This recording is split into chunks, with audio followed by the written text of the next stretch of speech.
युवक अपने हाथ में एक बैग पकड़े हुए शायद अपने घर की ओर बढ़ रहा था, लेकिन उसके चेहरे पर एक अजीब सा डर था।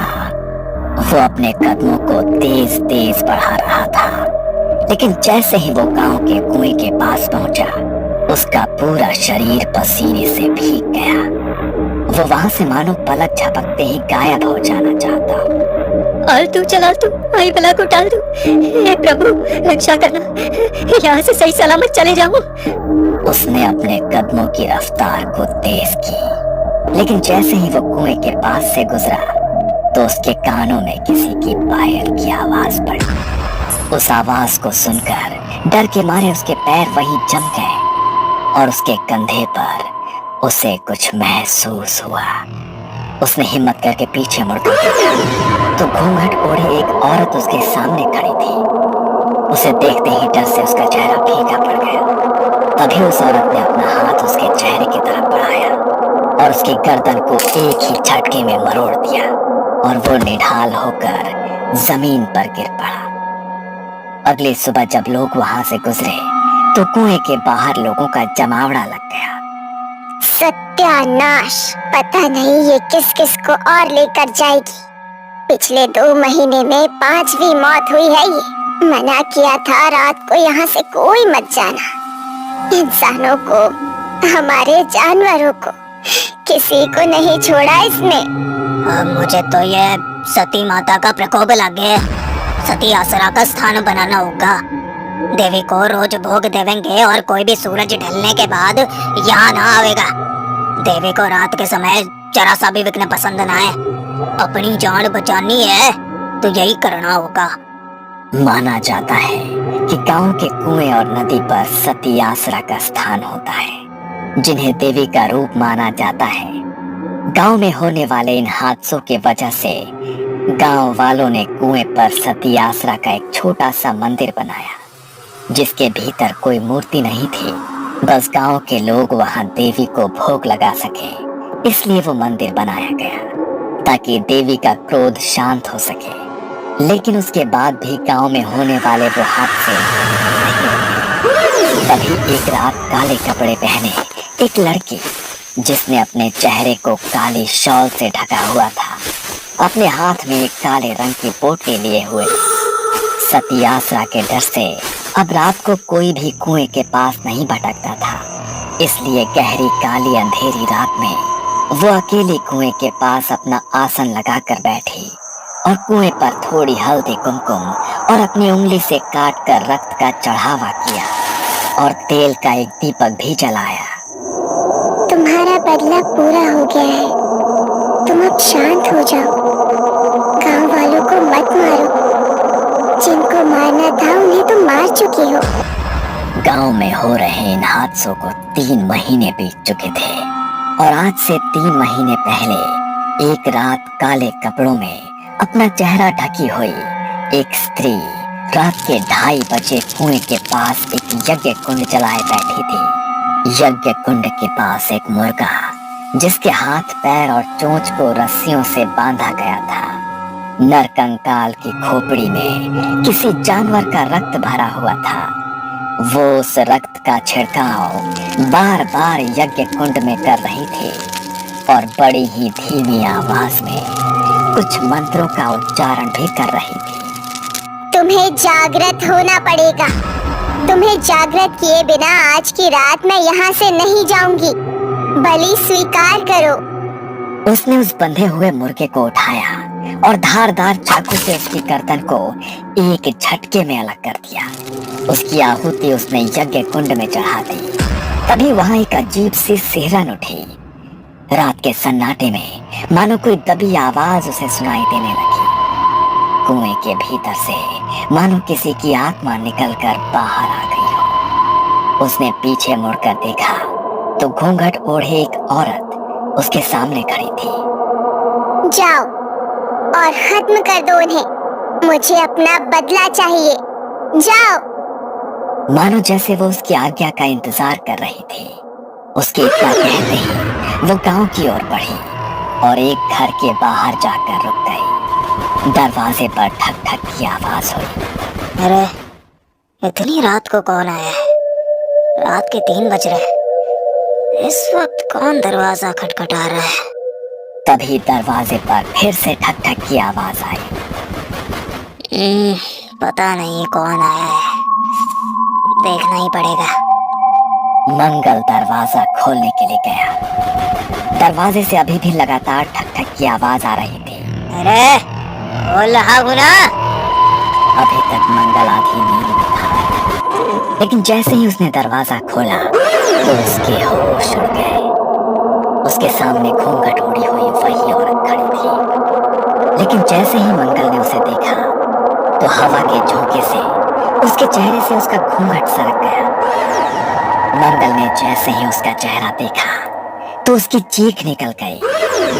उसका चेहरा पूरी तरह से गला हुआ था और आंखों की पुतलियां बिल्कुल सफेद होकर उल्टी हो चुकी थी। मंगल जल्दी से दरवाजा बंद करने लगा, लेकिन दरवाजा बंद नहीं हुआ। वो डर के मारे अंदर की तरफ भागने लगा। तभी उस भयानक औरत ने उसकी गर्दन को अपने हाथों में जकड़ लिया और एक ही झटके में उसकी गर्दन को मरोड़ डाला और उसके चेहरे के मांस को बुरी तरह से नोच डाला। दर्द के मारे पूरे घर में उसकी चीख गूंज गई और कुछ देर उसकी दर्द भरी चीखों के बाद सब कुछ बिल्कुल शांत हो गया। अगली सुबह जब परिवार वाले घर पहुंचे तो उसका ऐसा हाल देखकर उनके पैरों तले जमीन खिसक गई। ये क्या हो गया मेरे भाई को? तुझे इतनी बेरहमी से किसने मार डाला मेरे भाई? किसने मार डाला तुझे? अभी तो सिर्फ इसकी जान गई है, अभी तो तेरा मरना बाकी है। जितनी बेरहमी से इसकी मौत हुई है, उससे ज्यादा बेरहमी से अब तू मारा जाएगा। राजेश अपने भाई से लिपटकर बिलख बिलख कर रो रहा था। उसने गांव वालों के साथ जाकर अपने भाई का अंतिम संस्कार किया। रात को वो अपने भाई की तस्वीर को अपने हाथों में लिए रो रहा था। मत रो बेटा, भगवान ने हमारी जिंदगी में यही दुख लिखा था। पहले मेरा बड़ा बेटा चल बसा और अब मंगल। ना जाने किसका श्राप लग गया है हमारे घर को। एक के बाद एक अनहोनी घटती ही जा रही है। मंगल की मौत कोई सामान्य मौत नहीं है माँ। किसी ने जानबूझकर मारा है उसे। उसकी हालत नहीं देखी क्या तुमने? कैसे उसके चेहरे पर पूरा मांस नोचा हुआ था। मैं वो फिर से याद नहीं करना चाहता हूँ माँ, लेकिन जिसने भी मेरे भाई के साथ ऐसा किया है, मैं उसे ढूंढ कर निकालूंगा। नहीं छोड़ूंगा उसे माँ, मैं नहीं छोड़ूंगा उसे। उन दोनों की आंखों के आंसू रुकने का नाम नहीं ले रहे थे। 13 दिन बाद मंगल की सभी अंतिम क्रियाएं पूरी हुई। घर में बिल्कुल सन्नाटा पसरा हुआ था। राजेश अपनी माँ के कमरे में एक गद्दा डालकर सोया हुआ था। तभी रात के लगभग 3 बजे दरवाजे पर वही ठक ठक की आवाज हुई। उस आवाज से राजेश की नींद टूट गई। उसने घड़ी में समय देखा तो वो भी हैरान रह गया। इतनी रात को घर पे कौन आया है? फिर से दरवाजे पर ठक ठक की आवाज हुई। माँ की नींद ना टूट जाए इसलिए राजेश बिना सोचे समझे दरवाजा खोलने चला गया। लेकिन जैसे ही उसने दरवाजा खोला, उसके सामने भी वही घूंघट वाली औरत खड़ी थी। उसने अपने चेहरे से अपना घूंघट हटाया और सीधे राजेश की गर्दन की ओर हाथ बढ़ाया। एक ही झटके में उसके गर्दन को मरोड़ डाला। वो उसी वक्त निढाल होकर जमीन पर गिर गया। उसे चीखने का भी वक्त नहीं मिला। अगले दिन उसके अंतिम संस्कार की क्रिया की गई, लेकिन ये सिलसिला यही नहीं रुका। जैसे ही राजेश की मौत के 13 दिन बाद उसकी अंतिम क्रियाएं पूरी की गई, तो उसके अगले दिन घर के आंगन में उनकी माँ का मृत शरीर मिला, जिनके चेहरे का मांस मानो किसी वहशी दरिंदे ने नोच लिया हो। सबसे बदकिस्मती की बात ये थी कि उनका क्रियाकर्म करने के लिए अब घर में कोई भी उनका वारिस, कोई भी सदस्य नहीं बचा था। ना जाने इनके परिवार को तो किसकी नजर लग गई है। तीनों बच्चे मर गए, राधा भी मारी गई। इन तीनों की मौत ही सामान्य ना है। मन तो लागे है कि किसी ऊपरी हवा ने ही इनके पूरे खानदान को खत्म किया है, वरना ऐसा हंसता खेलता परिवार ऐसे खत्म नहीं हो सकता। लोगों की उस भीड़ में काले कपड़े पहने अपने चेहरे को ढकी हुई वही औरत खड़ी थी, लेकिन उसकी आंखों में अब एक चिंता थी, जैसे कुछ तो ऐसा हो गया हो जिसकी उसने भी कल्पना नहीं की थी। ये सब क्या हो रहा है? उसे तो बस उन दोनों को मारना था, उसने इसे भी क्यों मार डाला? कहीं कुछ गलत तो नहीं हो गया? आधी रात को काला कपड़ा ओढ़कर वो फिर से अपने हाथों में पोटली लिए कुएं की तरफ बढ़ने लगी, लेकिन तभी उसने देखा कि कुएं के पास एक आदमी अपनी साइकिल से गुजर रहा है। मगर देखते ही देखते वहां पायलों की आवाज गूंजी और उसके सामने घूंघट ओढ़ी वो स्त्री अचानक से आकर खड़ी। डर के मारे वो आदमी साइकिल से गिर पड़ा। वो उसकी ओर बढ़ी और उसने उसके शरीर के मांस को पूरी तरह से नोच डाला। उसकी चीखों की आवाज पूरे गांव में गूंज उठी। ये देखकर काले कपड़ों से खुद को ढकी माया के होश उड़ गए।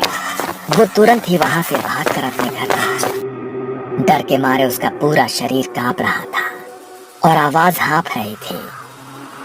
ये सब क्या हो रहा है?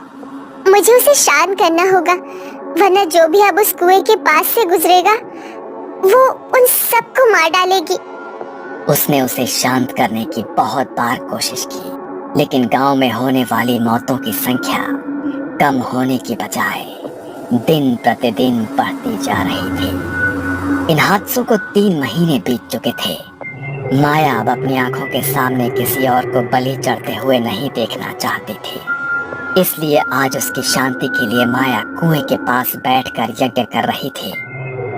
तुम्हारा बदला पूरा हो गया है, तुम अब शांत हो जाओ।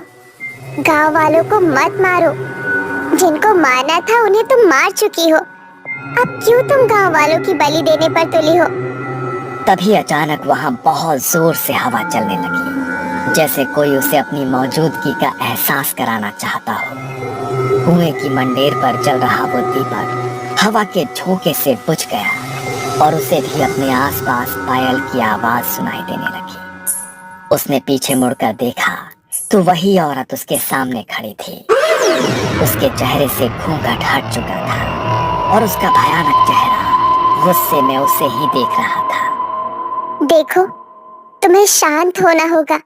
तुम अपनी छोटी बहन को इस तरह नहीं मार सकती। मैंने तो बस तुम्हारे बदले के लिए तुम्हें जागृत किया था। तुम दूसरों की जान क्यों ले रही हो? उन्होंने तुम्हारे साथ जो किया उसका बदला ले लिया है ना तुमने? आज से 4 महीने पहले गांव के एक घर में मातम का माहौल था। घर के बड़े बेटे का उसकी शादी के कुछ समय बाद ही निधन हो गया था। घर में 2 जवान बेटे थे जिनकी नजर अपनी विधवा जवान भाभी पर पड़ गई थी।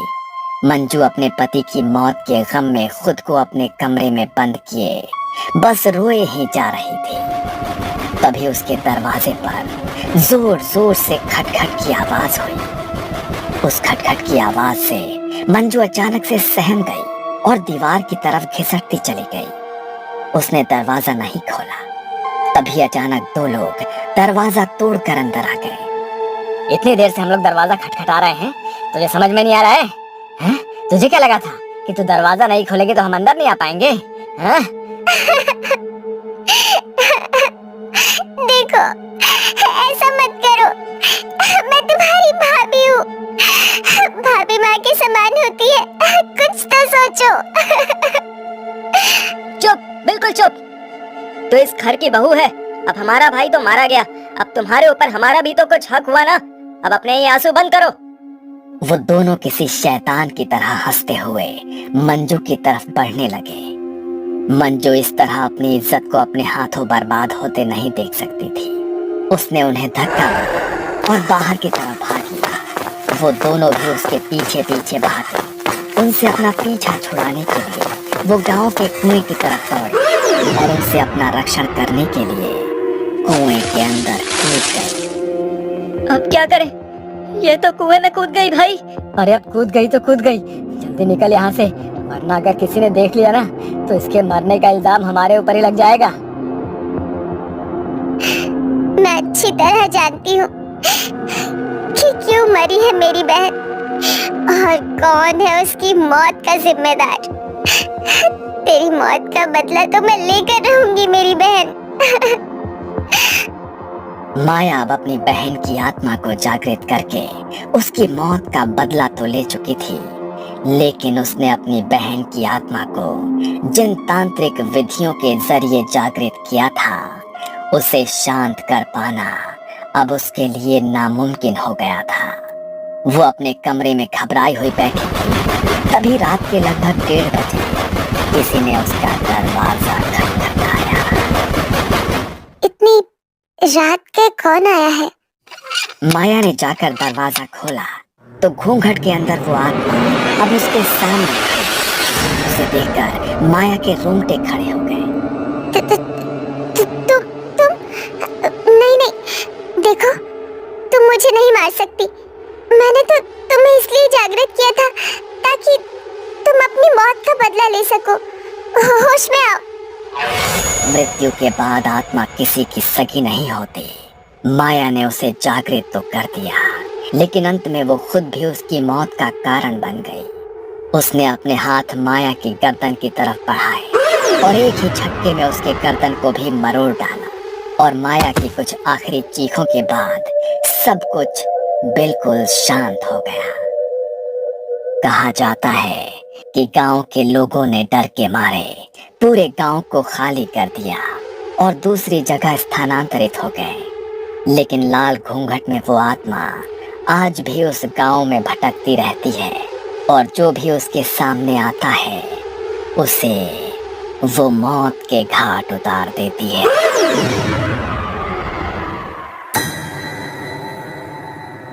ये कहानी आपको अच्छी लगी हो तो हमें सब्सक्राइब करें, हमारा इंस्टाग्राम और फेसबुक पेज जरूर फॉलो करें। अगर आपके पास ऐसी ही कोई कहानी हो तो हमें कमेंट बॉक्स में भेजें। हम कोशिश करेंगे कि अगली एनिमेटेड स्टोरी आपकी होगी।